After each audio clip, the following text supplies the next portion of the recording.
ये कहानी है दिल्ली में रहने वाली एक लड़की नीतू सोलंकी की। नीतू अपने माँ बाप को बताती है कि वो सिंगापुर जा रही है। उसे वहाँ से बहुत अच्छी जॉब का ऑफ़र मिला है। ये बात सुनकर माँ बाप को बड़ा धक्का लगता है। वो कहते हैं, आखिर तुम्हें इतनी दूर जाकर नौकरी करने की क्या ज़रूरत है, जबकि यहाँ तुम्हारी अच्छी खासी जॉब चालू है। लेकिन नीतू कुछ भी सुनने को बिल्कुल तैयार नहीं थी। वो अपने माँ को बताती है कि मेरा वीज़ा भी लग गया है और मेरा अगले हफ्ते का टिकट भी कंफर्म हो चुका है। अब मैं किसी भी हालत में ये मौका नहीं गंवाना चाहती। मुझे सिंगापुर जाना है और मेरा करियर बनाना है। आखिर एक हफ्ते बाद वो फैमिली में सबको नाराज़ करके सिंगापुर के लिए चली जाती है। सिर्फ उसकी छोटी बहन नीतू के जाने पर खुश थी और वो ही अपने माँ बाप को नीतू के चले जाने के बाद समझाती है कि वहाँ नीतू के लिए ज़्यादा अपॉर्चुनिटीज़ है, इसलिए आप चिंता मत कीजिए। यहाँ नीतू के जाने के करीब 8 से 9 महीने बाद 11 फरवरी की सुबह 7 बजे दिल्ली के पहाड़गंज साइड रेलवे स्टेशन से एक फ़ोन पुलिस को आता है। दूसरी तरफ एक आम मुसाफिर था। वो बताता है, रेलवे स्टेशन की पहाड़गंज गेट के साइड में एक काले रंग का बैग पड़ा है और उस बैग से लगातार खून निकल रहा है। पुलिस की टीम तुरंत ही बताई गई जगह पर पहुंचती है। उस बैग को देखते ही पुलिस को पता चल गया कि कुछ गड़बड़ है। पुलिस और अब तक आ चुकी मीडिया के सामने वो बैग खोला जाता है। करीब 2.5 फुट लंबा वो बैग था और खोलने के बाद उसके अंदर लड़की की एक लाश मिलती है, जिसके हाथों और पैरों को मोड़कर बैग के अंदर रखा गया था। उसे इस तरह से मोड़कर रखा गया था कि वो बैग के अंदर फिट आ सके। लाश को जब बैग से बाहर निकाला गया तो उसके गले पर कटने का एक निशान था। उसी कटे गले से लगातार खून निकल रहा था। इस घटना से पूरे आजू बाजू के इलाके में सनसनी फैल जाती है। क्राइम सीन पे फोटोज निकलने के बाद पुलिस आगे की कार्रवाई चालू कर देती है। उस लड़की की कमर पर पुलिस को एक मोर का टैटू भी मिलता है और पहचान के लिए पुलिस के पास उस टैटू के अलावा कुछ भी नहीं था। तुरंत ही लड़की की फ़ोटो न्यूज़ चैनल, अखबार और सभी जगह सर्कुलेट की जाती है ताकि कोई आगे आए और इसकी पहचान करे और बताए कि ये लड़की कौन है। लेकिन लगातार कोशिश के बावजूद कोई सामने नहीं आ रहा था। लाश को मुर्दा घर में रखा जाता है और हैरत की बात तो ये थी कि कोई भी सामने नहीं आ रहा था जो इसे पहचान सके, जबकि लड़की का चेहरा साफ साफ सभी जगह पे दिखाया जा रहा था और उसकी बाकी की डिटेल भी बताई जा रही थी। फिर भी पुलिस के हाथ नाकामयाबी ही लग रही थी। पुलिस वाले ये अनुमान लगाते हैं शायद इस लड़के का कोई रिलेटिव ही ना हो, या वो लड़की इस इलाके की ही ना हो और कहीं दूर रहती हो जहाँ तक अभी ये न्यूज़ नहीं पहुँची हो। 13 दिन बीतने के बाद कोई भी सामने नहीं आ रहा था। इन 13 दिनों में पुलिस की कार्रवाई लगातार चालू रहती है। रेलवे स्टेशन के सारे सीसीटीवी कैमरास को चेक किया जाता है, लेकिन स्पष्ट रूप से पता नहीं चल पा रहा था कि लाश किसने वहाँ पर रखी है। पुलिस ये सोचती है कि जिसने भी ये लाश यहाँ पर रखी है शायद वो इस इलाके को अच्छी तरह से जानता होगा, इसलिए उसने सीसीटीवी कैमरा से बचते हुए ये कारनामा किया है। पुलिस द्वारा सुबह 6 से 7 बजे तक जितनी भी ट्रेन वहाँ से पास होती है और उसमें आने वाले हर व्यक्ति के नाम की एक लिस्ट बनाई जाती है और पूछताछ भी चालू कर दी जाती है। उस दिन 11 फरवरी को कोई तो होगा जो ये बैग अपने साथ लाया होगा और सीसीटीवी में भी कुछ भी ना मिलने के बाद पुलिस को अंदाज़ा हो गया कि ये किसी लोकल व्यक्ति का काम हो सकता है जो बाहर से ही बैग रख कर चला गया। रेलवे स्टेशन के दोनों गेट पर लगे कैमरास को भी चेक किया गया तो उसमें भी कुछ भी नहीं मिला। पुलिस ये अनुमान लगाती है कि जिस तरह से इस बैग से खून निकल रहा था, ये बैग को घसीट कर नहीं तो किसी कार से यहाँ लाया होगा। लेकिन वहाँ पर कोई पार्किंग की जगह भी नहीं थी, तो शायद वो किसी पब्लिक ट्रांसपोर्ट या फिर ऑटो रिक्शा से वहाँ आया होगा। लेकिन हैरत की बात तो ये थी कि किसी भी ऑटो वाले ने अभी तक इस बारे में कोई भी जानकारी नहीं दी थी, जबकि जाहिर सी बात है कि उस ऑटो के अंदर ब्लड के निशान मिल सकते थे। सभी कोशिशों के बावजूद कोई कामयाबी हाथ नहीं लग रही थी। फिर अचानक थोड़े दिनों बाद 24 फरवरी 2011 को एक इंसान जिसका नाम करतार सिंह था वो पुलिस के पास पहुंचता है और बताता है कि ये लड़की मेरी बेटी है, इसका नाम नीतू सोलंकी है। उसके हाथ में वो तस्वीर भी होती है जो अखबार में सर्कुलेट कराई गई थी। पुलिस उस इंसान से पूछती है, इतने दिनों से हम परेशान हैं, जगह जगह इस लड़की की फ़ोटो भी दिखाई है, तो इतने दिनों से आप कहाँ थे?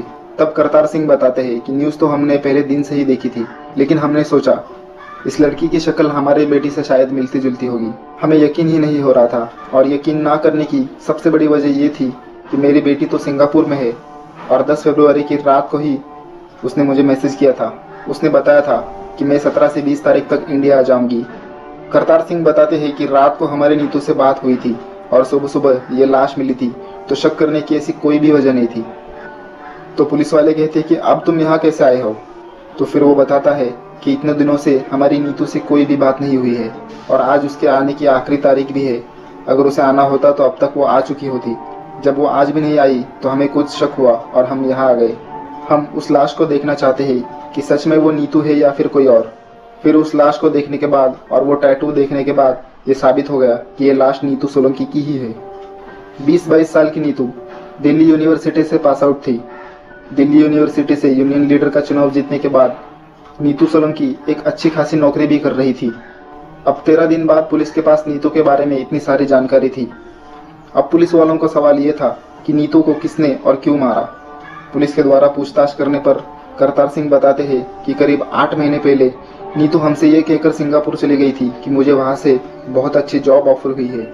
वो हमेशा वहाँ के इंटरनेट के द्वारा हमसे बात किया करती थी। कम से कम महीने में एक बार हमारी उससे बात हो जाया करती थी।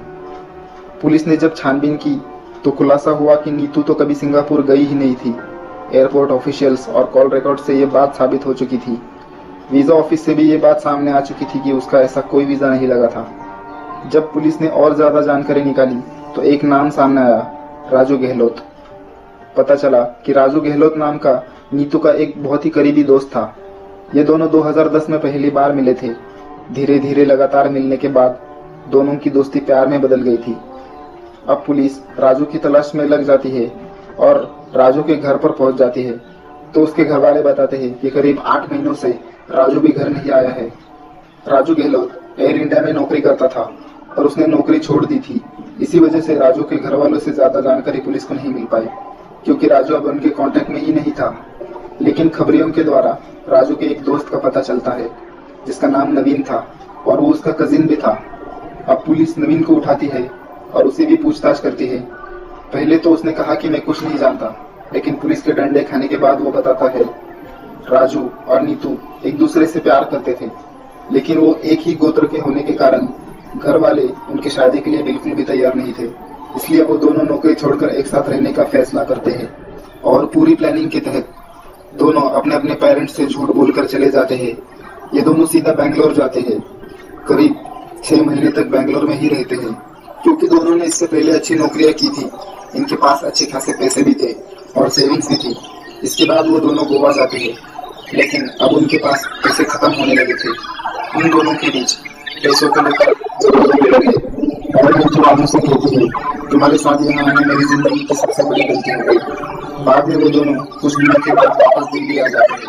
दिल्ली की एक जगह में आश्रम और वही वो दोनों एक किराए के घर लेकर रहने लगते हैं।